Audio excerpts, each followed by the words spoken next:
तो मैं ये कह रहा हूं कि ये जो उस व्यक्ति ने हमारे सामने माइक पर ये बोला, वो क्या था? झूठे प्रचार का शिकार बन गया वो। और आज मैं आपके सामने गोवा की जनता को ये कहने के लिए आया हूं, उससे निवेदन करने के लिए आया हूं कि भैया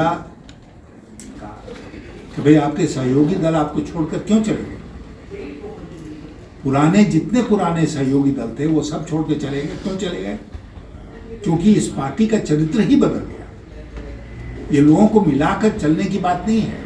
दिल्ली के इंडिया इंटरनेशनल सेंटर में एक मीटिंग हो रही थी, तो मैंने उनसे पूछा कि आप ये बताइए, पांचों पांडवों का नाम हमको बता दीजिए। तो वो लोग, कोई लड़का खड़ा हुआ, यंग आदमी, उसने बता दिया साहब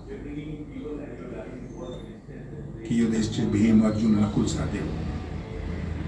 हमने कहा कि कौरव 100 भाई थे, 100 भाई में कम से कम 3 भाई का नाम बता दीजिए। 3 भाई, 100 का तो हम नहीं पूछ रहे हैं, लेकिन 3 भाइयों का नाम बता दीजिए। दुर्योधन और दुशासन के अलावा तीसरे का नाम नहीं बता सकता। भारतीय जनता पार्टी में आज आप पूछिए तो 2 के अलावा तीसरा कोई नहीं।